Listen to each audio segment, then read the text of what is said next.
Mniej więcej w połowie marca spotkałem swoją pierwszą suweczkę i od razu trafiłem na zaloty. Później wielokrotnie wracałem w to samo miejsce, ale nie udało mi się ich spotkać. 2 tygodnie później i 3 kilometry dalej, o zmierzchu, usłyszałem znajomy już pisk. To samica suweczki siedziała nad moją głową. Chwilę potem zorientowałem się, że para ptaków kręci się w pobliżu drzewa z licznymi dziuplami. Wtedy już wiedziałem, że będę tutaj często wracał. Pierwszy raz miałem okazję obserwować lęgi u ptaków. Samica właśnie czyści piórka, a za chwilę pojawia się samiec i odbywają się króciutkie, ale nie jedyne tego dnia zaloty.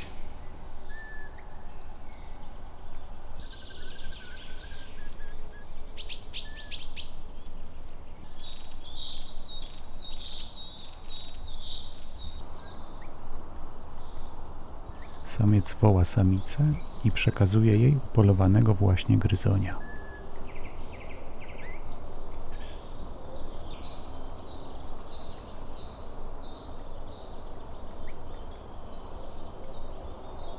Kolejne zaloty, tym razem w zwolnionym tempie.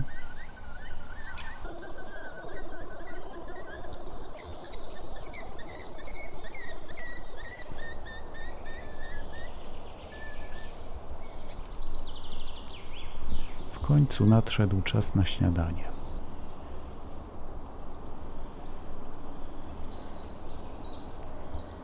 Trzeba przyznać, że mają bardzo wygodny stół w swojej stołówce.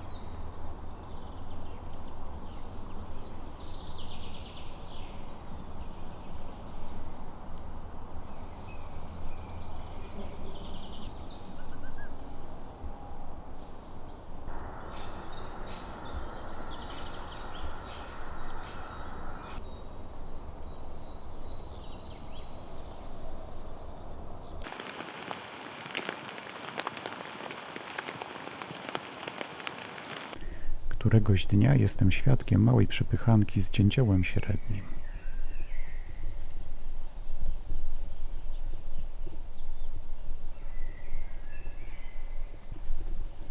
Dzięcioł chyba chce ją przegonić.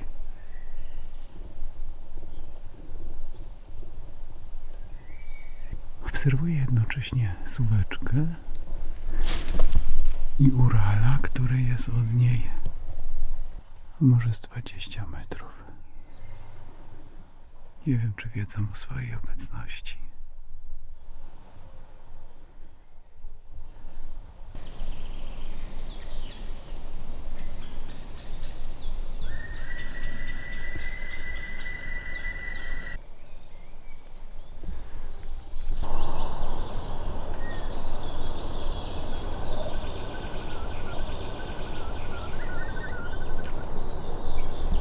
Po zalotach wypada poprawić fryzurę. Trzeba przyznać, że prezentuje się elegancko.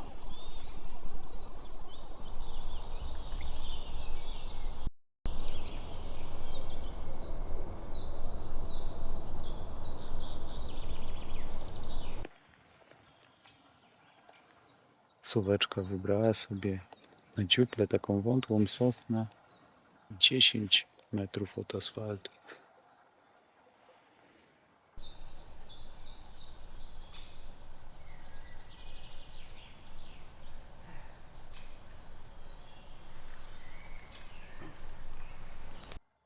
Obserwuję je od rana i widzę, że dzisiaj samica spędza dużo czasu w dziupli. Mam nadzieję, że przyczyną jest to, że siedzi na jajeczkach.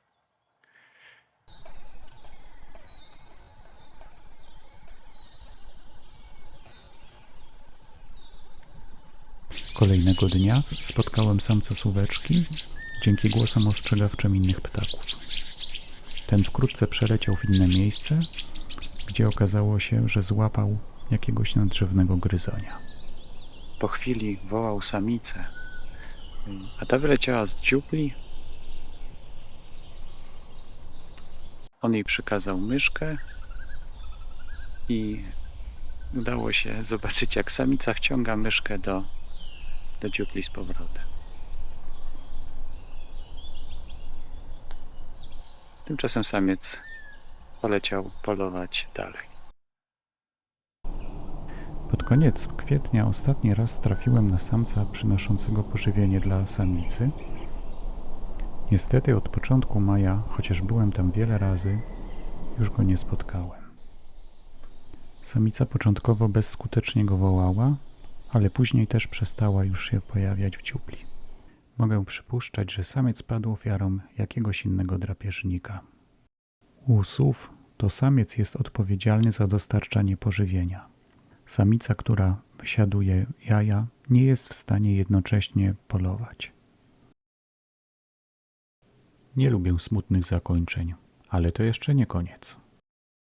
W połowie czerwca wróciłem w miejsce, gdzie spotkałem swoje pierwsze suweczki, te, o których wspominałem na początku filmu.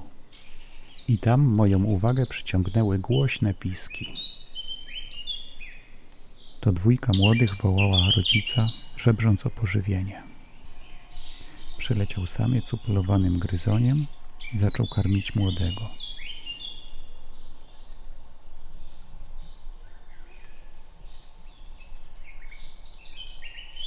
Po chwili z sąsiedniej gałęzi przylatuje drugi młody i przepychają się, konkurując o kęski pożywienia.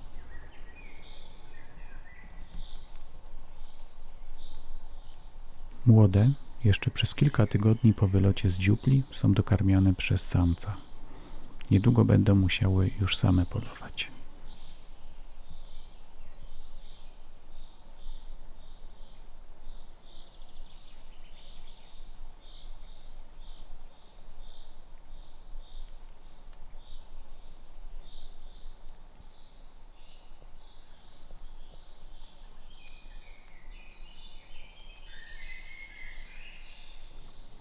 Samiec odlatuje, a młody zostaje z dość dużym kawałkiem myszki, który decyduje się połknąć.